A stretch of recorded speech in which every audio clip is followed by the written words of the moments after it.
자, 오늘 우리에게 주시는 하나님의 말씀은 이사야 38장, 39장 두 장의 말씀을 오늘 보겠습니다. 자, 우리 그 중에서 이사야 38장 1절부터 6절까지 말씀만 같이 읽어볼까요? 1절부터 6절 시작. 그때 히스기야가 병들어 죽게 되자 아모츠의 아들 선지자 이사야가 그에게 와서 말했다. 여호와께서 이같이 말씀하셨습니다. 내 집을 정리하라. 이제 너는 죽을 것이고 회복하지 못할 것이다. 그러자 히스기야가 그의 얼굴을 벽으로 향하고 여호와께 기도하여 말하기를 여호와시여 구합니다. 제가 주님 앞에서 진실하고 온전한 마음으로 행한 것과 주님 앞에서 선하게 행한 것을 기억하소서 하고는 슬프게 울었다. 그때 여호와의 말씀이 이사야에게 임하였다. 너는 가서 히스기야에게 말하라. 여호와 네 조상 다윗의 하나님께서 이같이 말씀하신다. 내가 네 기도를 들었고 내 눈물을 보았다. 보아라, 내가 내 수명에 15년을 더하고 너와 이 성읍을 아시리아 왕에게서 건져내고 이 성읍을 보호할 것이다. 아멘. 자, 지난 시간에 앞선 36장, 37장에서는 아수르 왕 사네립이 유다를 침공해 와서 예루살렘을 포위했을 때 그 위급한 상황에서 히스기야가 여호와의 전에 들어가 하나님께 기도하자 여호와의 천사가 하루 만에 아수르 병력 18만 5천 명이라고 하는 이 대군을 전부 몰살시키므로 유다 왕국이 건짐을 받게 된 그러한 하나님의 놀라운 신적 개입의 사건을 우리가 살펴봤습니다. 그리고 나서 이제 오늘 보게 될 이 38장과 39장의 이야기는 이번에는 국가적 위기가 아니라 히스기야 왕의 개인적 위기를 다루고 있습니다. 오늘 38장 1절은 이렇게 시작합니다. 그때 히스기야가 병들어 죽게 되자 아모츠의 아들 선지자 이사야가 그에게 와서 말했다. 여호와께서 이같이 말씀하셨습니다. 내 집을 정리하라. 이제 너는 죽을 것이고 회복하지 못할 것이다. 이번에는 갑자기 그가 죽을 병에 걸리게 된 것입니다. 자, 그런데 먼저 여기 1절에서 말하는 이 그때에는 언제를 말합니까? 이 38장과 39장의 배경 시기에 있어서는 학자들마다 조금씩 차이가 있지만 이 38장, 39장은 사실 앞에 아수르가 유다를 침공해 왔었던 이 36장, 37장의 사건보다도 원래는 더 먼저 일어난 일이었다라고 보는 그러한 견해들이 있습니다. 즉 그러니까 아수르가 침공해 오고 나서 그 침공으로부터 벗어난 이후에 오늘 이 히스기야가 죽을 병에 걸리게 된 이야기가 있는 것이 아니라 히스기야가 먼저 죽을 병에 걸리게 된 오늘 이 38장과 또 다음 이어지는 39장의 내용이 먼저 있은 후에 36장과 37장에 아수르가 쳐들어온 이 침공 사건이 기록됐다라는 것입니다. 그러니까 실제 역사와 성경 기록 간에 이 순서 배치에 차이가 있다라고 하는 주장입니다. 그런데 이게 어떤 성경의 신빙성을 의심한다거나 성경에 오류가 있다거나 하는 그러한 의도에서 제기된 것이 아니라 실제로 성경의 연도를 보면 그러한 추측을 충분히 해볼 수 있습니다. 왜냐하면 아수르가 쳐들어온 연대랑 그리고 또 히스기야의 전체 통치 기간 중에서 히스기야가 병고침을 받고 15년 연장된 그 연도를 계산해 볼 때 그러한 유추도 충분히 가능하기 때문입니다.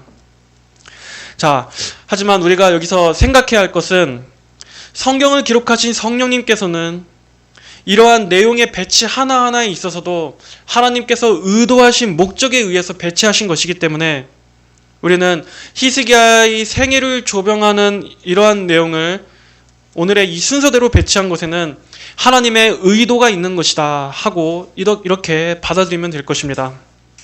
실제로 이 38장, 39장의 이야기가 아수르 침공 전에 기록되었든 침공 후에 기록됐든 성경을 이해하는 데는 아무런 문제가 없습니다. 그리고 우리가 나중에 가서 알게 되겠지만 지금의 이 순서로 기록한 게 오히려 하나님께서 우리에게 주시고자 하시는 교훈을 더 확 와닿게 그렇게 배치되었다는 것을 알게 될 것입니다. 자, 어쨌든 다시 1절로 돌아와서 히스기야 왕은 지금 갑자기 하나님께로부터 시한부 선고를 받은 것입니다.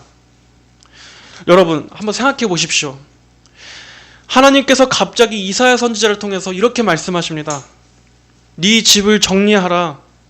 즉 이제 너는 죽을 것이니까 유언장을 준비하라는 겁니다. 너희 뒤에 있을 후계자도 정하고 이제 너희 신변을 다 정리하고서 죽을 준비를 해라. 너는 결코 살지 못할 것이다. 지금 하나님께서 이렇게 말씀하시는 겁니다. 하나님께서 말씀하신 거니까 그것은 분명히 이루어질 겁니다. 그럴 수도 있고 아닐 수도 있다가 아니라 하나님께서는 지금 히스기야의 죽음을 지금 이렇게 딱 확정해서 말씀하시고 계십니다. 그리고 연도로 계산해 보면 지금 이 말씀이 주어졌던 때는 아수르가 유다를 이제 막 침공하려고 하는 그러한 전운의 위기가 고조된 때입니다. 이렇게 밖으로도 지금 어지러운 상황 가운데서 히스기야가 덜컥 병에 걸려버린 겁니다. 더군다나 히스기야는 아직 나이가 이때 39에 불과했습니다. 여러분 39이면은 한창의 나이입니다. 얼마나 할 일이 많겠습니까? 그런데다가 가장 중요한 것은 히스기야에게는 이때 자신의 뒤를 이을 아들이 없었다는 점입니다. 그것은 무엇을 말합니까? 단지 히스기야 혼자만 죽는 데서 끝나는 것이 아니라 다윗의 계보가 끊어지게 되는 것입니다. 하나님께서는 다윗의 계보에서 장차 메시아가 나올 것이라고 말씀하지 않으셨습니까? 이 다윗 언약이 계속해서 이어져야 되는데 만약 지금 히스기야가 이 39이란 젊은 나이에 자식도 없이 죽어버린다면 그 다윗의 계보는 어떻게 되는 겁니까? 다윗의 계보는 끊어지게 되고 그러면 유다에게 주신 이 메시아의 소망도 저절로 끊어지게 되는 것입니다. 이렇게 히스기야 왕에게 있어서 지금 이 시한부 선고는 너무나 갑작스럽고 절망스럽고 전혀 준비가 안 된 그러한 선고였을 것입니다.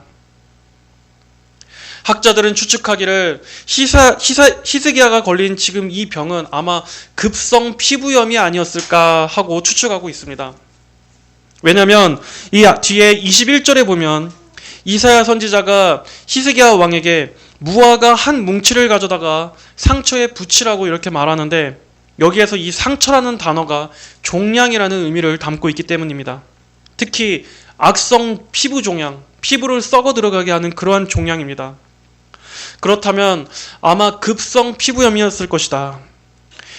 이 급성 피부염은 상처가 난 피부에 세균이 침투해서 그 황부를 중심으로 몸이 차차 썩어 들어가게 하는데 만약에 이게 심해질 경우에는 폐혈증을 유발해서 죽을 수도 있게 하는 그러한 심각한 병이었습니다.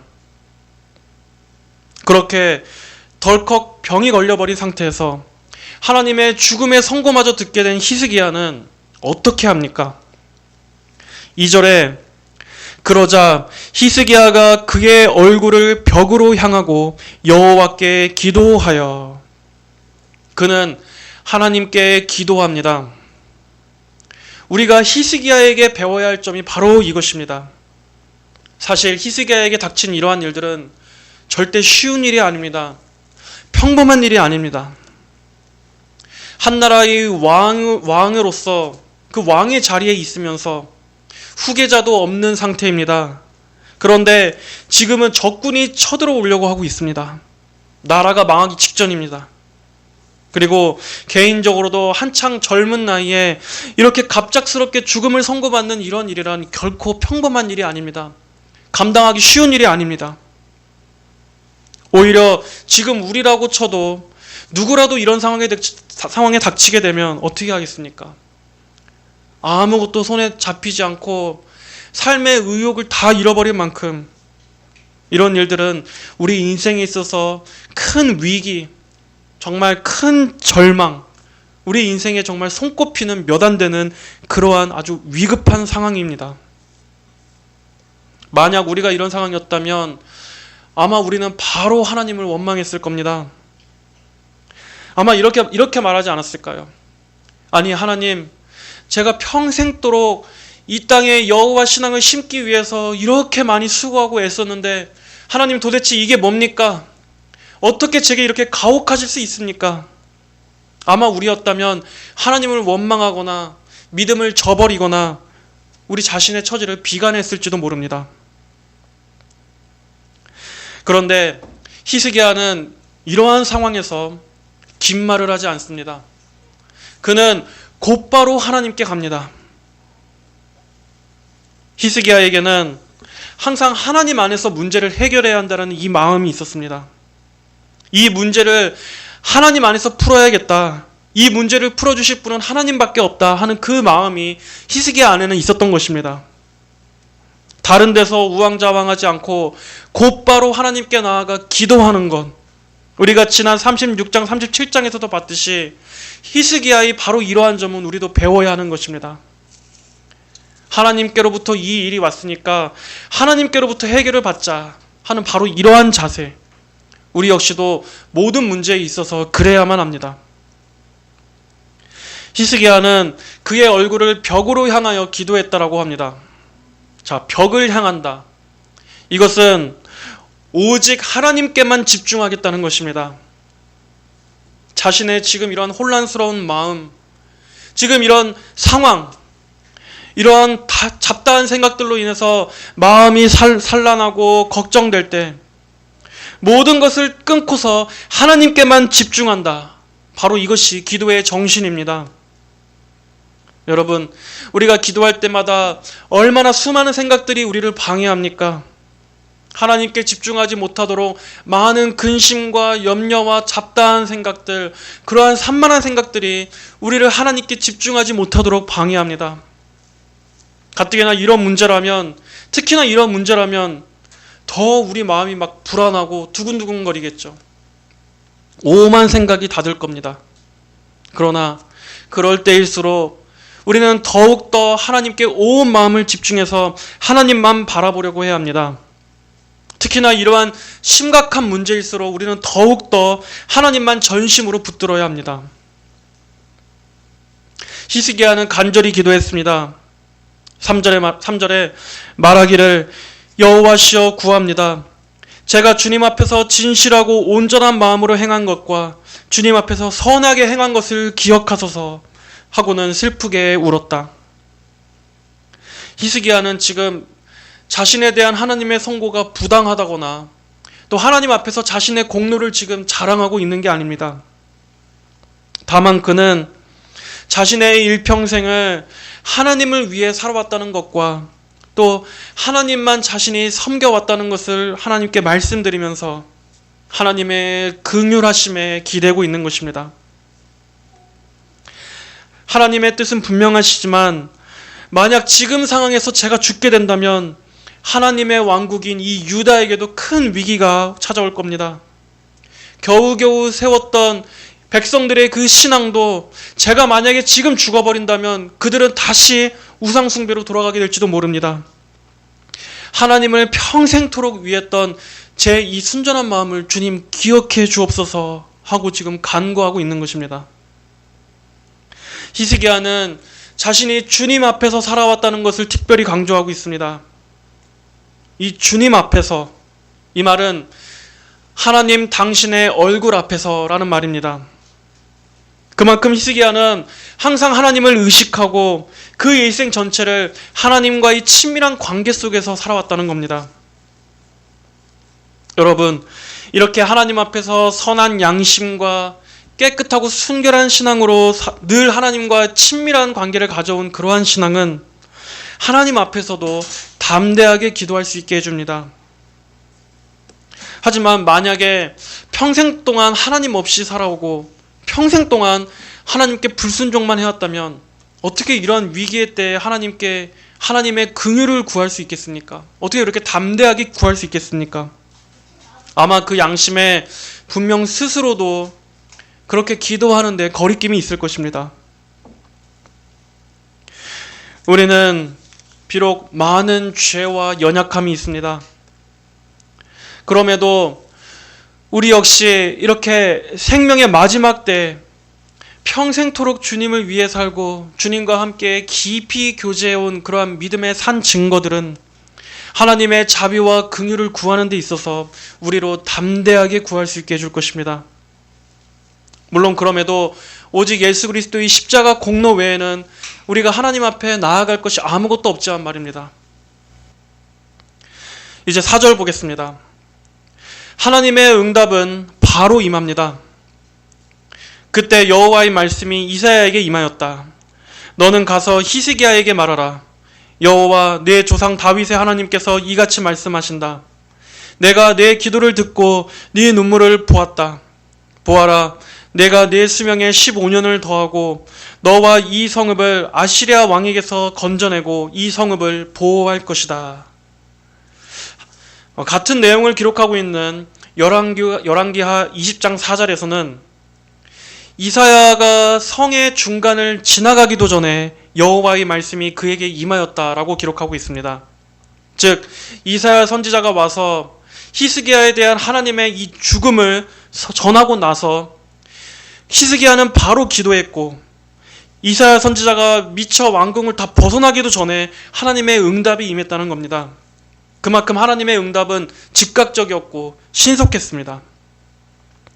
하나님께서는 두 가지를 약속하셨습니다. 히스기야의 수명이 15년 더 살게 될 것이다. 그리고 아수르로부터 내가 이 예루살렘 성을 보호할 것이다. 이렇게 두 가지였습니다. 히스기야의 기도가 바로 응답된 것입니다. 우리는 이걸 보고서 하나님께서 변덕을 부리신다거나 아니면은 그저 히스기야에게 겁만 주시려고 이렇게 한 게 아닐까 하고 그렇게 생각해서는 안 됩니다. 하나님의 주권은 물론 하나님의 뜻 가운데서 그분의 뜻은 이렇게 확고하지만 반면에 하나님께서는 우리 인간의 반응을 요하신다는 것입니다. 물론 이 하나님의 주권과 우리 인간의 반응, 우리 인간의 의지가 어떻게 이렇게 착착 맞아 돌아가는지는 우리는 알 수 없습니다. 이것은 하나님의 신비에 속한 영역입니다. 그렇다고 해서 우리가 하나님의 뜻을 바꿀 수 있다거나 한다는 그러한 말이 아닙니다. 하지만 성경에서는 이렇게 하나님께서 어떠한 것을 선언하신 이후에 우리 사람의 반응에 따라서 하나님께서 계획을 변경하시거나 취소하는 것처럼 보이는 일들이 나옵니다.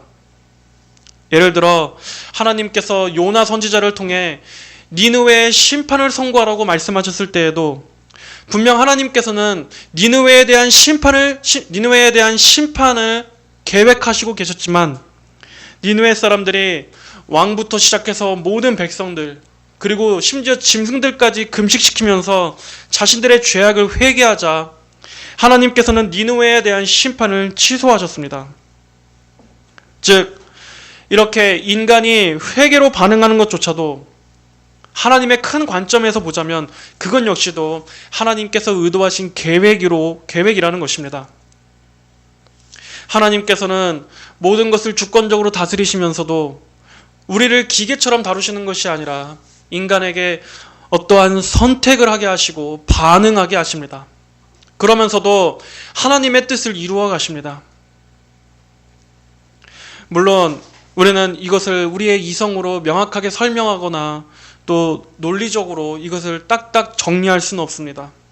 하지만 다만 이러한 사례들을 보면서 성도들이 운명론이나 숙명론에 빠지지 않고 우리 편에서도 언제나 그러한 하나님의 말씀에 반응해서 믿음을 택하고 또 기도하고 회개하고 열심을 내도록 그렇게 반응하며 살라고 가르쳐 주시는 겁니다.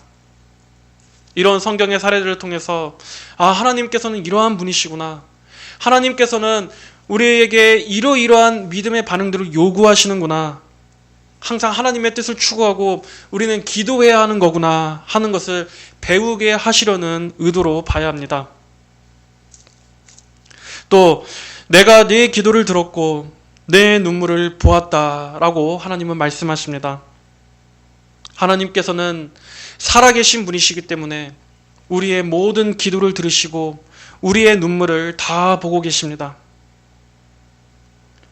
우리가 캄캄한 철야에 아무도 안 보이는 이 교회 예배당의 맨 뒷자리에서 혼자 이렇게 쭈그려 앉아서 슬피 울며 기도한다 할지라도, 또 아무도 모르게 혼자 골방에서 하나님께 우리의 이 답답한 마음을 쏟아붓는다 할지라도 하나님께서는 그 모든 것들을 다 아시고 보고 계십니다.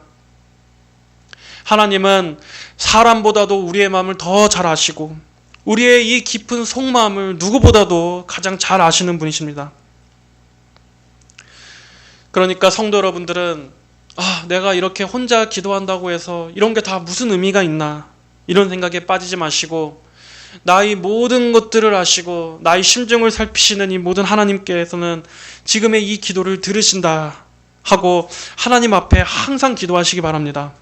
하나님은 여러분의 기도를 분명히 다 듣고 계십니다. 6절에 보면은 아수르로부터 보호하실 것이라는 이 약속을 통해서 우리는 이 일이 36장 전에 있었던 아수르 침공 전이구나 하는 것을 알 수 있습니다. 그리고 하나님께서는 실제로 이 말씀대로 아수르로부터 예루살렘을 지켜주심으로써 약속을 신실하게 지키셨습니다. 그리고 하나님께서는 이 응답이 확실하다는 것을 보증하시기 위해 하나의 징조를 보여주십니다. 7절에 이것은 여호와로부터 내게 주어진 징조이니 여호와가 말한 이 일을 이룰 것이다. 자, 그러면서 8절에 보아라, 내가 아하스의 해식의 그림자를 10도 물러나게 할 것이다. 그리하여 해시계에서 해의 그림자가 10도 물러났다라고 말씀합니다. 하나님께서는 히스기야가 믿음을 갖도록 징조를 주시는데 이게 참 놀라운 일입니다. 그러니까 해의 그림자를 10도 물러나게 할 것이다 라는 겁니다. 여기서 아하스의 해시계라는 것은 히스기야 왕의 아버지였던 아하스 왕이 친아수르 정책을 펼칠 때 아수르로부터 수입해온 물건입니다. 이게 사실은 시계가 아니라 계단이라고 합니다. 계단이 이렇게 있고 맨 위에 그 꼭대기에 막대기가 있어서 해가 이렇게 비추면 그 막대기에 그림자가 지는데 그 그림자가 계단에 얼마만큼이나 드리워지는가 하는 것을 보고 시간을 측정했던 그러한 기구였습니다. 그런데 하나님께서는 그 그림자를 10도 물러나게 하시겠다는 겁니다. 이것은 자연 법칙을 거스르는 일입니다. 그렇게 되려면 한마디로 갑자기 지구가 자전을 멈추고 거꾸로, 그 방향이 거꾸로 돌리겠다는 게 되기 때문입니다. 여러분, 지구의 방향이 이런 식으로 갑자기 바뀌면 어떠한 일이 벌어지는지 아십니까? 이 지구에 천재지변이 일어납니다. 만약 이런 일이 발생한다면 아주 조금의 각도만 틀어진다고 할지라도 이 지구상에는 땅이 갈라지고 지진이 일어나고 해일이 일어나서 한순간에 전 지구적으로 엄청난 재해가 발생합니다. 그 외에 수많은 이상기후로 인해서 지구상에 있는 생명이라는 생명은 다 죽고 말아버립니다. 그런데도 하나님께서는 그러한 일이 없이 이 일을 가능하게 하셨습니다. 역대기 32장 31절에서는 바벨론 사절단이 그 땅에서 일어난 기적들이라고 한 거로 봐서는 아마 이 유다 땅, 예루살렘 지역에만 나타났던 국지적 형상이었던 것으로 보입니다. 물론 우리는 이것을 과학적으로 설명하거나 할 수는 없습니다. 여러 가지 추론을 해본다 할지라도 이것은 분명히 일반적인 자연 법칙을 거스르는 일이기 때문입니다. 이것은 우리가 설명할 수가 없습니다. 하지만 하나님께서는 창조주시기 때문에, 그분은 온 우주를 지으신 창조주 하나님이시기 때문에 하나님께서는 이렇게 자연 법칙을 거스르는 초자연적인 방법으로도 이런 일을 얼마든지 행하실 수 있다 하는 것을 우리는 믿음의 눈으로 바라봐야 합니다. 하나님께서는 온 우주를 말씀으로 창조하신 분이신데 하나님께서 하시면은 이렇게 지구가 갑자기 반대 방향으로 도는 것도, 그러면서도 생명에는 아무런 해함도 없이 이 일을 하나님은 얼마든지 행하실 수 있는 것입니다. 우리는 비록 우리가 이성과 과학으로 다 설명할 수 없는 일이라 할지라도 여기에 기록된 이 성경의 진술 그대로 믿어야 합니다. 하나님께서는 히스기야 한 사람의 믿음을 세워주시기 위해서 이렇게까지 하실 정도입니다. 그리고 또 하나 얘기하자면 이 아하스의 해시계라는 것은 아수르에서 건너온 거라고 말씀드렸습니다. 즉 이 해시계는 아수르를 상징한다고 할 수 있는 것입니다. 하나님께서는 해의 그림자를 10도 물러나게 하심으로써 강대국 아수르보다 더 뛰어난 하나님의 전능하신 능력을 히스기야가 신뢰하도록 하나님께서 가장 위에 계시다는 것을 지금 보여주신 것입니다. 이 땅의 강대국보다도 더 강하시고 우주의 질서와 자연 법칙까지도 거스르시는 그 법칙마저 창조하신 이 하나님의 크심을 바라보라 하는 이러한 의도입니다. 이제 9절부터 20절까지는 히스기야가 자기의 병이 들었던 때와 또 병을 낫게 해주신 그 하나님께 감사하면서 자신의 그러한 감상과 회한을 기도 또는 시 형식으로 기록한 것이 나오고 있습니다. 내가 말하기를 내가 중년의 스올의 문에 들어가고 나의 여생을 빼앗기게 될 것이다 라고 하였고, 또 내가 말하기를 내가 다시는 여호와를 뵙지 못하고 사람이 사는 땅에서는 여호와를 뵙지 못하며 세상의 사람들 가운데 다시는 사람을 보지 못할 것이다 하였다. 나의 거처는 목자의 장막처럼 뽑히고 내게서 옮겨졌으니 나는 배짜는 사람처럼 내 생명을 둘둘 말았으며 주께서는 배틀에서 나를 끊으셨고 주께서 낮과 밤 사이에 내 생명을 끝내실 것이다 라고 히스기야는 말합니다. 여기서 이 히스기야의 회고는 마치 우리 욥기에서 보듯이 욥이 자신의 모든 것을 다 잃어버리고 기와장으로 자신의 몸을 긁으면서 하나님 앞에서 자기의 생명을 저주했던 것처럼 그러한 절망스러운 뉘앙스를 풍깁니다. 하지만 이것은 불신앙은 아닙니다. 불신앙이라기보다는 죽음을 앞둔 인간으로서 누구나 느낄 수 있는 그러한 인생의 무력함, 이러한 것을 하나님 앞에 지금 솔직히 토로하고 있는 것이라고 볼 수 있습니다.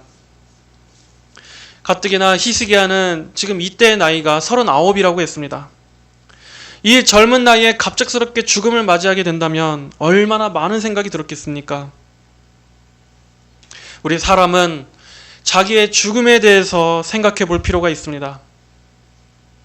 그럴 때 우리는 더 지혜로워지고 현명해지기 때문입니다. 그래서 전도서 7장 2절에서도 말씀하지 않았습니까? 초상집에 가는 것이 잔치집에 가는 것보다 나으니 그것이 모든 사람의 마지막이기 때문이다. 살아있는 사람은 이것을 명심하여라. 죽음 앞에서 우리는 하나님을 생각해 보게 됩니다.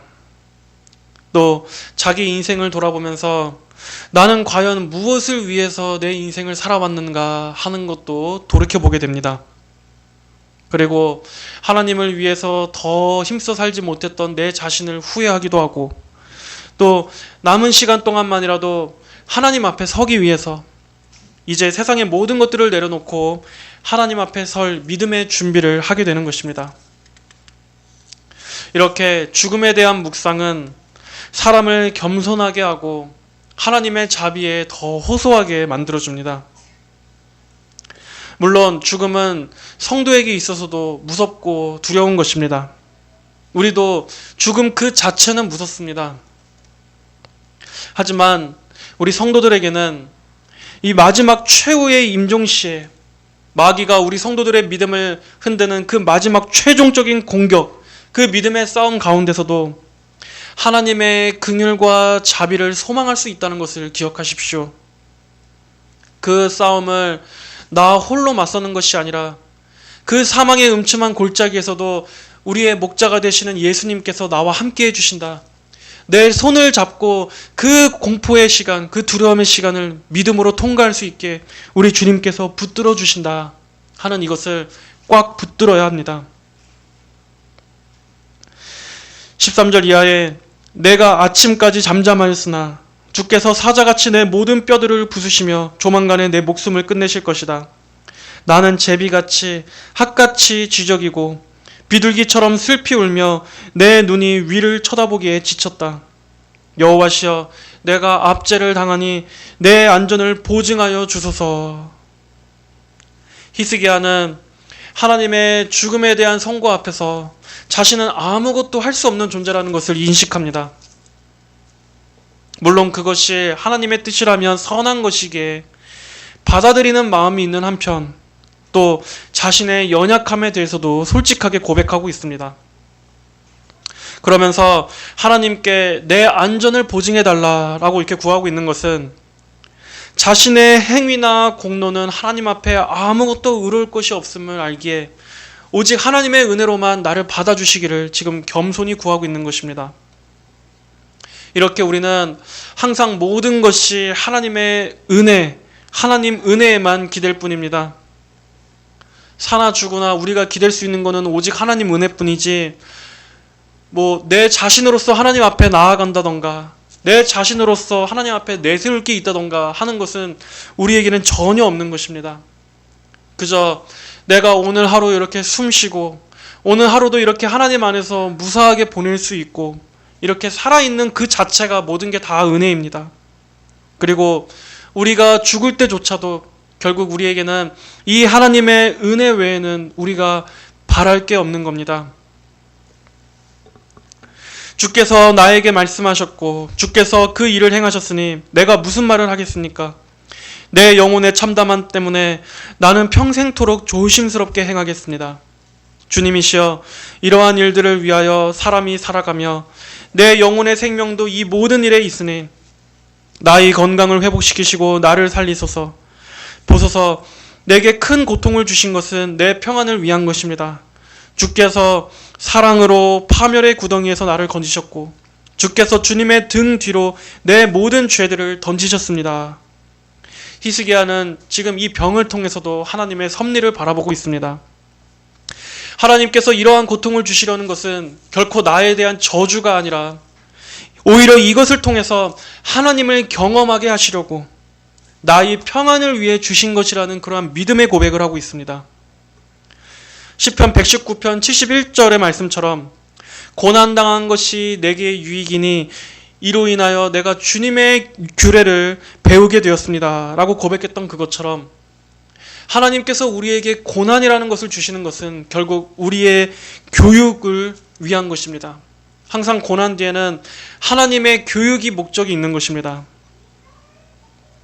우리를 더 하나님께로 이끌고 하나님의 사랑을 알게 하시고 하나님을 더 신뢰하도록 하시기 위해서 하나님께서는 많은 어려움도 주시고 우리 인생의 다양한 고생들을 버무리셔서 성도들의 각 삶을 그렇게 이끌어 가시는 것입니다. 그리고 히스기야는 이러한 치유를 통해서 무엇을 깨닫게 됩니까? 단순히 그의 육신만이 아니라 그의 영혼까지 죄의 문제까지도 고쳐주셨음을 고백하고 있습니다.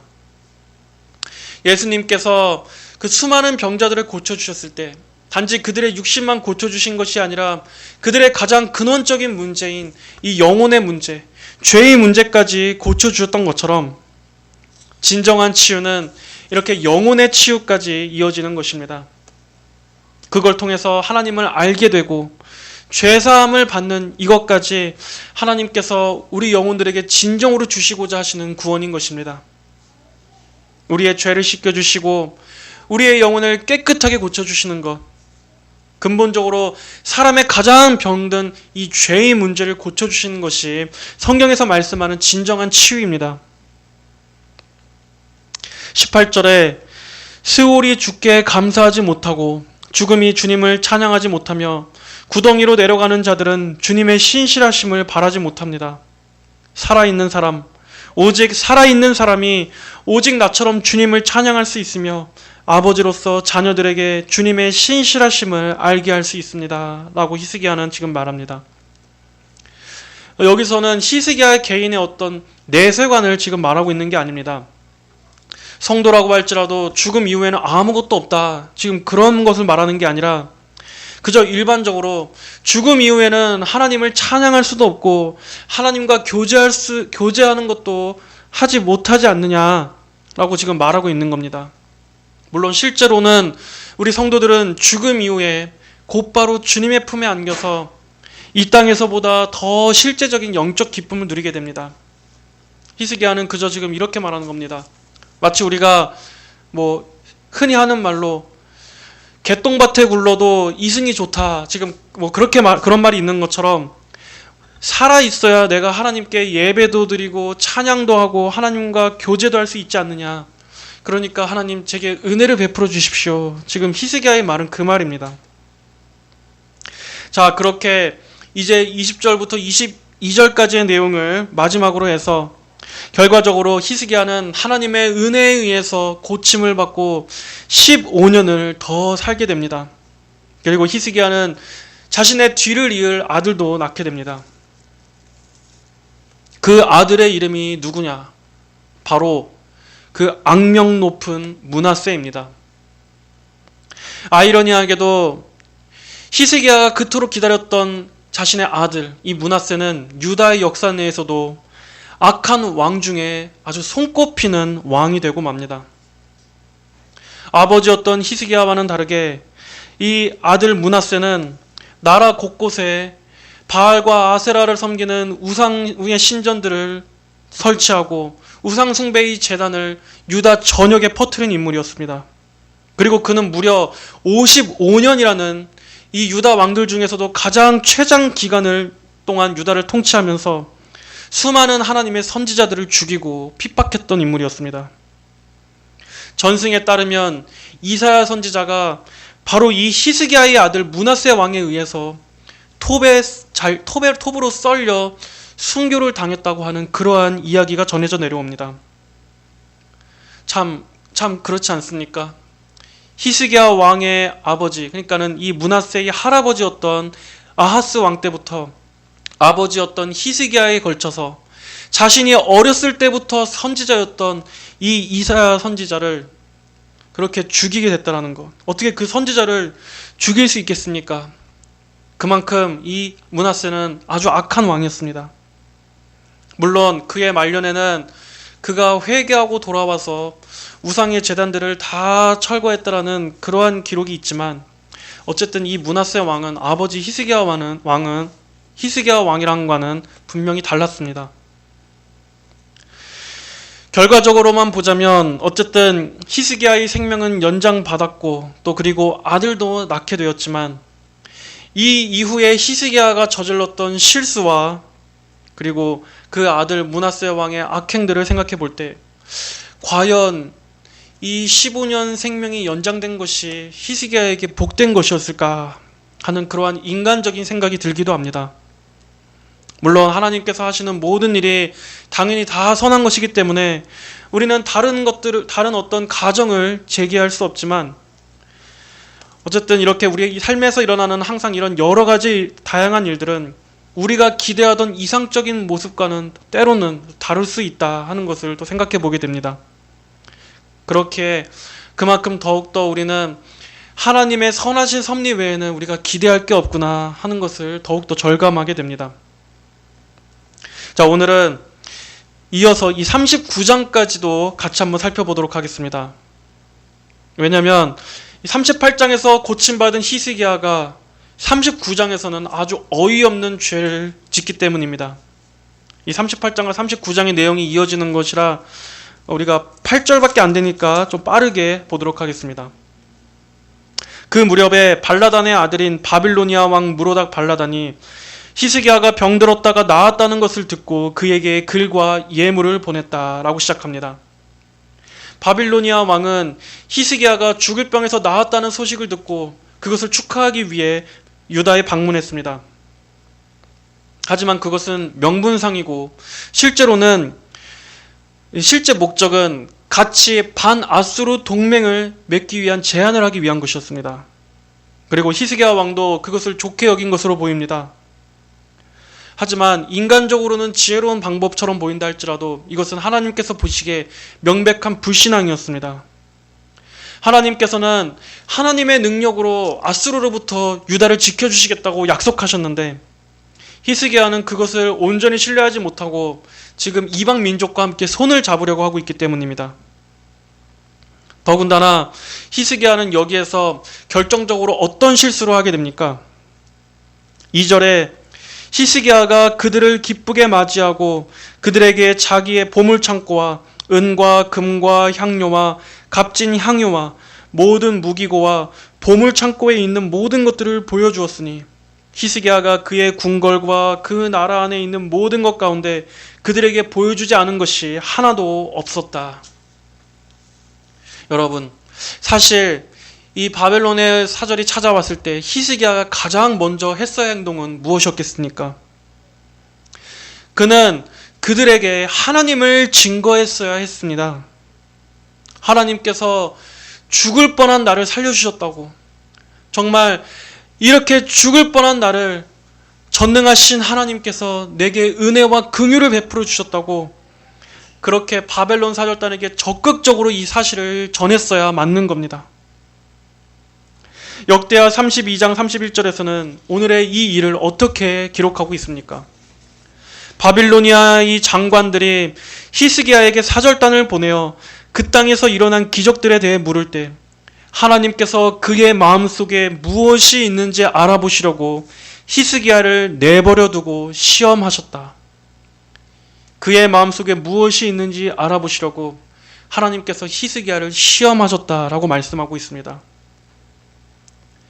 바빌로니아에서 온 사람들이 그 땅에서 일어난 기적들, 즉 해가 10도로 물러갔다라고 하는, 해가 10도나 물러갔다라고 하는 그러한 놀라운 일들, 히스기야가 죽을 병에서 고침을 받게 되었다고 하는 그 일들에 대해서 물었을 때 히스기야는 그 기회를 타서 하나님을 높이는 간증을 했어야 마땅한 것이었습니다. 하나님은 히스기야를 시험하셨습니다. 과연 그가 하나님의 은혜를 가장 먼저 증거하는지, 그리고 다른 나라의 힘을 의지하지 않고 하나님만을 신뢰하는지 하나님은 그걸 보시고자 했던 것입니다. 하지만 히스기야는 이 시험을 통과하지 못합니다.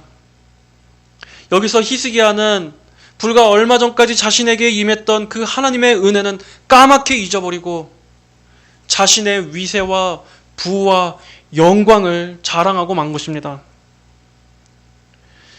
또 이사야 선지자의 질문에 히스기야는 뭐라고 대답했습니까? 3절에 그때 선지자 이사야가 히스기야 왕에게 와서 그에게 묻기를 이 사람들이 무슨 말을 했으며 어디에서 왕께 온 사람들입니까? 하니 이사야 선지자는 이미 다 알고 있었습니다. 히스기야가 대답하기를 그들은 먼 땅 바빌로니아에서 내게 왔습니다 하였고, 이사야가 말하기를 그들이 왕의 궁에서 무엇을 보았습니까? 하니 히스기야가 대답하기를 그들이 내 집에 있는 모든 것을 보았습니다. 내가 내 보물창고에서 보여주지 않은 것은 아무것도 없습니다 하였다. 여기서도 보십시오. 그들이 내 집에 있는 모든 것을 보았습니다. 내가 내 보물창고에서 보여주지 않은 것은 아무것도 없었습니다. 내 집에 있는 모든 것, 내 보물창고. 여러분, 이게 히스기야 개인의 것입니까? 이 모든 것들조차 하나님께로부터 온 것이고 하나님께서 주신 것이고 하나님의 소유입니다. 그런데 히스기야는 지금 이 유다 왕국의 보물창고에 있는 모든 것들이 자기 자신이 주인이라고 지금 생각하고 있는 겁니다. 요 앞전까지만 해도 하나님 앞에 납작 엎드렸던 그 히스기야가 얼마 지나지 않아 이렇게 지금 허영심에 빠지고 자기 자신을 과시하는 교만에 빠지고 만 것입니다. 그 결과 그는 하나님으로부터 어떤 말씀을 듣습니까? 5절 보겠습니다. 이사야가 히스기야에게 말했다. 만군의 여호와의 말씀을 들으십시오. 보아라, 날들이 다가오고 있으니 그날에 왕의 궁 안에 있는 모든 것들과 오늘까지 왕의 조상들이 쌓아둔 것들이 바빌로니아로 옮겨갈 것이며 아무것도 남지 않을 것이다. 여호와의 말이다. 너에게서 태어날 왕의 아들들 가운데서 몇이 사로잡혀 갈 것이며 그들이 바빌로니아 왕의 왕궁에서 내시가 될 것이다. 하나님의 이 선고는 너무나 무서운 말씀입니다. 히스기야가 자랑했던 이 나라의 모든 보물 창고가 싸그리 털려서 나중에는 다 바빌로니아에게 뺏기게 될 거란 말입니다. 그리고 실제로 이 말씀대로 유다는 바빌로니아에게 침략당해 결국엔 멸망하게 됩니다. 그때 이 말씀 그대로 히스기야 왕의 아들인 므낫세도 잡혀가고 또 유다의 마지막 왕이었던 시드기야 왕은 그 두 아들이 바벨론의 포로로 끌려가서 그 시드기야 왕이 보는 그 눈앞에서 아들들의 두 눈이 뽑히게 되는, 그리고 그 아들들은 마지막에 비참하게 옥에서 생을 마감하게 되는 이러한 비극적인 결말을 맞이하게 됩니다.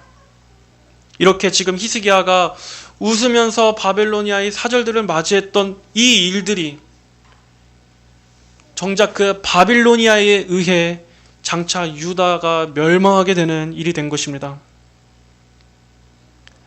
그럼에도 이 말을 들은 히스기야는 뭐라고 대답합니까? 8절 보겠습니다. 히스기야가 이사야에게 말하기를 당신이 전한 여호와의 말씀이 좋습니다 라고 하였으니 그가 생각하기를 내 생애에는 평화와 안정이 있을 것이다 하였다.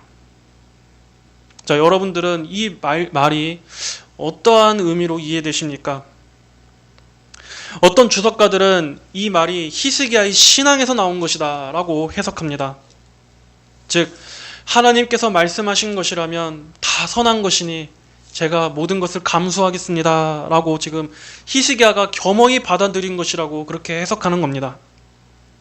하지만 또 다른 해석으로는 오히려 정반대로 히스기야는 지금 이 말을 듣고서도 여전히 자신의 죄를 깊이 회개하지 못하고 나 때에만 이 일이 없으면 된다 하고 지금 안일하게 말하고 있는 것이라고 그렇게 보고 있는 해석도 있습니다.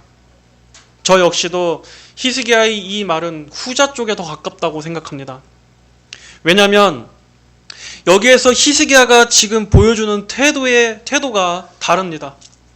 앞서 히스기야가 죽을 병에 걸렸을 때 그는 어떻게 했습니까? 그는 하나님께 나아가서 슬피 울며 자신의 죄를 깊이 애통해하고 하나님 앞에서 잔뜩 엎드리는 모습을 보였습니다. 하지만 여기서 히스기야는 지금 이사야 선지자가 하는 말이 무슨 의미인지도 제대로 모르는 것처럼 보입니다. 나라의 멸망과 후손들이 포로로 끌려가게 될 것이라는 그런 심각한 얘기를 하고 있는데도 당장 옷을 찢고 회개하기는커녕 지금 그는 평화와 안정을 말하고 있습니다. 내 생애에는 평화와 안정이 있을 것이다. 즉 자기 때는 이 일이 닥치지 않을 것이라는 그 사실 하나에 지금 안도하고 있는 겁니다. 결국 히스기야의 이런 행동이 앞으로 닥칠 유다의 멸망의 그 결정적인 원인 제공은 아니겠지만 어쨌든 이 이사야서의 전개상 이후 40장부터는 바벨론의 침공이 시작되는 이사야서의 2부가 시작됩니다. 하나님께서 36장과 37장보다도 더 앞서 일어났던 일인 오늘의 이 38장과 39장을 이 뒤에다 배치하신 것은 이렇게 이사야서의 전개를 더 극적으로 이어지게 하려는 그러한 의도에서 이렇게 기록하신 거라 생각됩니다. 여러분, 우리는 오늘 이 38장과 39장의 말씀을 통해 무엇을 배워야겠습니까?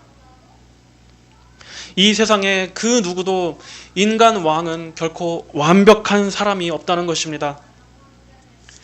히스기야 왕같이 이렇게 신실했던 왕조차도 결국에 마지막엔 이렇게 오점이 있었습니다. 그도 완벽하지 못했습니다. 그리고 다윗 역시도 마찬가지였습니다. 인간은 누구나 다 우리는 하나님 앞에서 죄인이기 때문에 정말로 하나님 앞에 완벽하고 의로운 사람은 단 한 사람도 없습니다. 결국 진정한 왕은 누구십니까? 우리 예수님 뿐이십니다. 사람은 다 죄를 짓고 넘어지고 실수하지만 우리는 그럼으로써 누구를 더 소망해야 하겠습니까? 완벽하게 의로우시고 흠없으신 우리의 진정한 왕, 우리의 예수님을 더 소망해야 하는 것입니다. 인간 지도자는 우리를 실망시키고 또 우리의 기대와 다를 수 있지만 그렇기에 우리는 더더욱 예수님이 오심을 바라보면서 진정한 왕 되신 예수님의 그 의로운 통치가 임하기를 고대해야 하는 것입니다. 또한 히스기야를 통해서 우리는 우리 자신을 돌아봐야 하겠습니다. 우리 역시도 마찬가지입니다. 우리 중 그 누구도 넘어지지 않을 것이란 보장이 없습니다. 사람이 지금 아무것도 가진 거 없고 가난하고 또 현재 어려울 때에는 그 마음이 낮아질 수 있습니다. 하나님 앞에 겸손하게 은혜를 구하면서 신앙생활도 잘할 수 있습니다. 하지만 오히려 형통하거나 번영하게 될 때 하나님을 떠나는 경우가 많습니다. 모든 것을 다 자신이 이룬 것처럼 하나님의 공로를 가로채고 자신을 높이며 교만에 빠지게 되는 경우가 많은 것입니다. 우리는 그때를 조심해야 합니다. 사탄은 우리가 성공하고 모든 것이 다 잘 되어가고 모든 것을 다 풍족하게 가지게 된 바로 그때에 오히려 우리를 가장 결정적으로 넘어뜨린다는 것을 기억하십시오. 모든 게 다 잘 되어 간다고 생각하는 바로 그때를 조심해야 하는 겁니다. 선줄로 생각한 자는 넘어질까 조심하라 말씀하셨습니다. 성도 여러분, 그렇습니다. 항상 하나님의 은혜의 줄인 심령, 언제나 하나님의 그 의에 굶주린 이 심령을 절대로 잊지 마십시오. 우리가 젊은 때나 또 나이가 들어서 인생의 말년에 있을 때나 우리는 항상 이 믿음의 경주를 잘 달려야 합니다. 상황이 어렵다고 해서 하나님을 원망해서도 안 되지만 또 상황이 조금 나아졌다고 해서 하나님 앞에 교만해져서도 분명 안 될 것입니다. 어려움이 없다고 해서 금세 마음이 풀어져 버리고 영적인 긴장감을 잃어버리고 상한 심령을 잃어버린다면 바로 그때가 마귀가 급습하기에 가장 좋은 때입니다. 우리는 항상 하나님 앞에서 늘 겸비하고 언제나 겸손한 자세, 언제나 경각심을 가지고 늘 주의하는 이러한 조심스러운 마음, 하나님을 끝까지 경외하는 마음을 잘 유지할 수 있도록 힘써야 합니다. 옛날에 어디에서 들었던 설교처럼 하나님께서 어떤 안진뱅이의 다리를 고쳐주셨더니 그 건강해진 다리로 나가서 춤바람 나갔고 가정에 파탄 나게 됐다, 이러한 얘기가 있는 것처럼 우리는 하나님께서 주신 은혜를 항상 감사하며 그것을 항상 하나님을 위해 살도록 해야지, 나를 위하고 하나님께서 주신 이러한 형통함을 나의 정욕과 쾌락을 위해서 사용하다가는 정말 그 순간부터 크게 실족하게 되는 것입니다. 우리 성도들은 항상 끝이 좋아야 합니다. 처음에는 막 열정적으로 열심히 있는 것처럼 하다가도 나중에 되면 다 교만해지고 하나님을 떠나게 되는 그러한 걸로 끝나는 것이 아니라, 비록 처음에는 연약하고 또 많이 부족하고 또 때때로 죄를 짓고 넘어진다 할지라도 차라리 점점 성화돼서 마지막에 좋은 것, 그게 더 좋은 것입니다. 하나님께서는 두려움과 떨림으로 너희의 구원을 온전히 이루어라 라고 말씀하셨습니다. 우리는 오늘 히스기야가 하나님 앞에 겸손히 기도했었을 때 하나님께서 그에게 응답해 주셨던 것과, 또 그럼에도 얼마 지나지 않아 하나님의 은혜를 잊어버리고 자신을 높임으로써 앞날에 큰 재앙을 몰고 오게 된 이러한 오늘의 내용들을 보면서 이것이 바로 나에게 주시는 말씀이구나, 더 깨어있고 변질되지 말고 항상 하나님만 의지하라고 주시는 그러한 내게 주시는 말씀이구나 하는 것으로 받아들여야 할 것입니다. 성도 여러분, 변질되지 마시고 교만하지 마시고 자만하지 마시고 항상 일관되게 끝까지 신실하게 주님을 섬기시는 모든 성도 여러분들이 되시기를 예수님의 이름으로 축복합니다. 다 함께 기도하시겠습니다. 하나님 아버지, 감사합니다. 오늘은 이사야서 38장 39장의 말씀을 통해서 히스기야의 인생에 있어서 있었던 이 가장 큰 위기들을 하나님께서 어떻게 건지시고 은혜를 베푸셨는가 하는 것들을 살펴보았습니다.